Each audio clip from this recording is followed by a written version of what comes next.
All right, cool. So much like before, I'm running off of one monitor. So if you need me, interrupt me because I'm only going to be able to see, well, hopefully Yep. what you guys are seeing right now, or you all are seeing right now. So you see Yep. the presentation deck. Cool.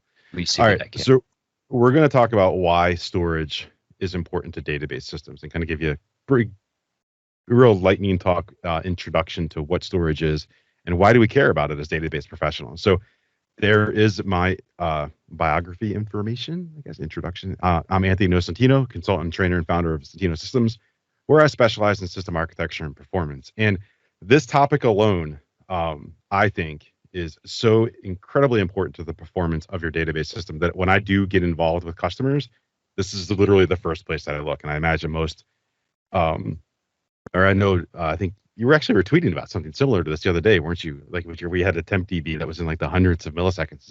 Was that you, Yeah. William? I think It that was, was. Yeah. yeah, It yeah. was like 800 milliseconds. Right. It's like you could write the data on an index card faster and hand it to the user than the SAN was giving you that data out of the Yep. database, right? Cool. So we're going to talk about where data lives in a storage system, right? Because that's where your database stuff is. And we're going to talk about key performance metrics and really how to interpret those and learn like what's good and what's bad. And then I'm going to tell a story at the end where I had to use kind of these things to help solve a very critical performance problem. So let's talk about where data lives, right? Your data lives on storage. So if you have a SQL server, regardless of its physical or virtual machine, it's going to have some disks attached to it, right? And on those disks is where your database files and your transaction logs are going to live. Those disks are going to be attached to your SQL server in some way, whether it's remote or whether it's local. And we're going to talk a little bit more about that. And so server data, right, is stored on or in files on disks that could either be like literally inside the server, right, if it's a physical machine. So things like SCSI, PCI Express, et cetera, are common types of local disk attached storage, or they can be remote and you can be attached to a SAN via fiber channel, iSCSI, NFS, whatever. Could be the way that your disks are exposed into your operating system and then accessed via SQL Server. So that's kind of the storage hierarchy. Now, when we're talking about disk-based performance, right, we're talking about how we're going to interact with the data files or transaction log files on those disks, again, local or remote. And each one of those will have different performance characteristics based on the type of storage that you have. And the important thing to know when you're talking about performance metrics is the things that you buy, like the stuff, like the drives and the SAN and the interconnect, will have kind of normal performance characteristics, right? And the idea is you want to make sure that you're getting what you're paying for out of that storage, and we need to be able to measure that so that we know that our performance is, well, basically what we purchased, right? I got this fancy millisecond speed disk and this 10 gigabyte storage attached array or whatever it is. I want to make sure that I'm getting that. And here's the values that you'll need to understand, or the metrics that you need to understand those performance characteristics. Number one is latency. Number two is throughput. And number three is IOPS. So let's dive into these in a little more detail. Latency is how long a request takes, right? If I want to make a data operation, I dispatch an IO, it's going to take that long to reach the drive and return back to the operating system and say that thing completed, right? It's a measurement of time. Commonly here in milliseconds. We're starting to lean toward microseconds as disks get a little bit faster. And if you're using PMEM, things like that, nanoseconds, mind blowing. One of the big things that we care a lot about this, though, is in transaction log IOs. As you change data, right, that's going to be a synchronous disk operation. So the amount of time that takes literally is going to impact how fast your data can change and how fast your queries will then return results, or not return results, but return the fact that a data change operation occurred, right? We'll talk about some practical applications of that momentarily.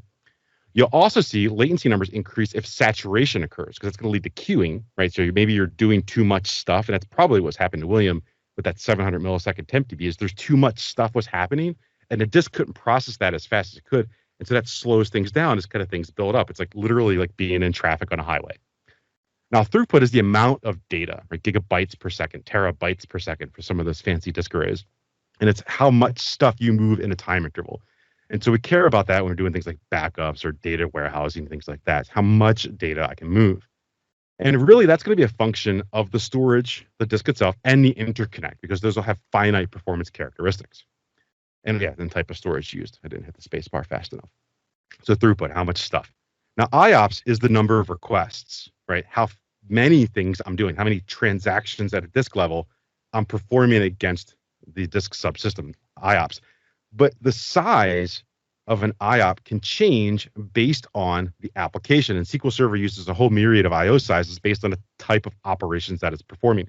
And so if someone comes with you and says, well, this system should perform, let's say, 100,000 IOPS, the first question that you need to ask is, what size? Most commonly, they're going to be 4K. But SQL Server generally will operate in transaction or IOPS sizes bigger than that, 64K, 1 megabyte, 256, all over the place based on the type of operation.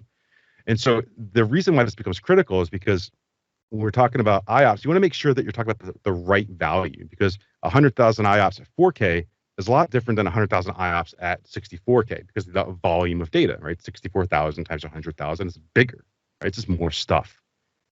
Now let's look at this again from more of a practical standpoint when it comes to what's going on inside of our database system. So latency, throughput, and IOPS. And one of the ways I present this to leadership is, does your system sell things? If it does, then you care about latency, because if you sell a thing, that means a row is going to get inserted into a table and it's going to get returned back to the user. And so that's going to really be a function of how fast you can sell things, right? And so that becomes very critical to business folks to understand that latency really is the bottleneck when it comes to changing data inside of a database. And so the other one is your system time sensitive? Are you doing things like trading stocks, or are you maybe even doing something like time management for clocking users in and out of a system? If things are slow, that's going to matter. And that's where latency becomes very critical. You want to keep latency low based on the performance characteristics of our system. And so we'll generally classify latency sensitive workloads as OLTP, or online transaction processing. We're changing data, right? Throughput. Do users like reports? Yes, users love reports. Okay. Well, chances are you're going to be pulling large sets of data and doing aggregations and feeding that back to a user. You're going to be scanning over large sets. That's when you care about throughput, right? Now, the other one is backups, right? That's like my number one favorite topic when it comes to database systems, because I want to have backups because I like staying employed. And so backups are going to be a function of throughput. How much data can I move through my system? So that becomes critical there. Generally speaking, workloads that consider or are throughput sensitive are going to be classified as OLAP workloads, or online analytical processing, basically scanning over large sets of data. Now, why do I care about IOPS from a business standpoint? Larger requests will take longer. So I'm scanning large sets of data. We're going to see IOPS are going to take a longer amounts of time. But here's the number one reason why most folks are going to care about IOPS, other than people that sell SANs for a living. Oh, wait, that's interesting.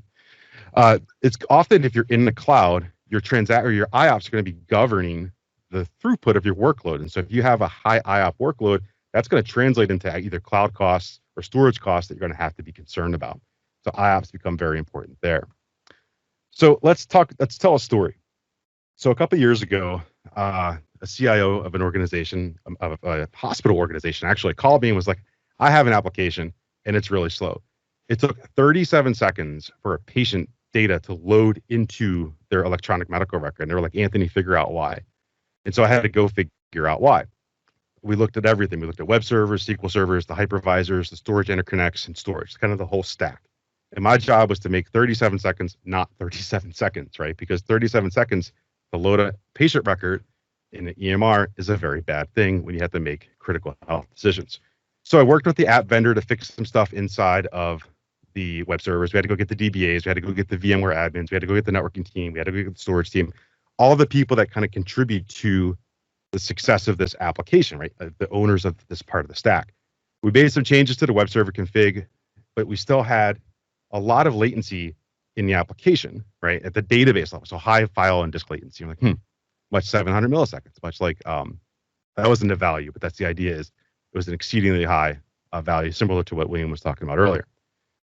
The people that ran the VM system saw that too. They're like, oh, at the disk level inside the VMs, we're seeing a high latency. The storage interconnect, we had no meaningful metrics from that team. And the SAN team was like, hey, everything looks great. We're seeing super low latencies. And so we had put our head together. We were like, all right, well, there's got to be something happening in the storage connect level. We're like, all right, well, we looked at that and we figured out that one of the firewall channel switches was improperly configured and was causing queuing for disk transactions. They had to go out to the SAN, right? So that's basically what's occurring was the OS wasn't able to dispatch the IO because the storage interconnect was saturated because it wasn't configured properly. Everything was super slow. And so in that sense there, we just had to make a simple configuration change to a fiber channel switch to allow the data to flow through more efficiently. And then boom, we had 7-second page load times for this one change, right? Still, 7's pretty long, but it was a single page application, but we did knock off 30 seconds from the page load time by literally changing the configuration of a fiber channel switch. And so the idea that I want to call out today is that we need to, as database professionals, we need to understand the storage characteristics that we're expecting to get out of our storage subsystems: throughput, latency, and IOPS. And those matter if we sell things, if we're doing reports, but all those have different kind of demands on the system based on the types of workload.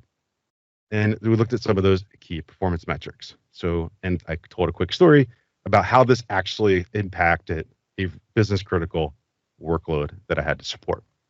So thank you so much again for having me. This is going to be put up on my GitHub, but I'll also be on the conference's GitHub page momentarily.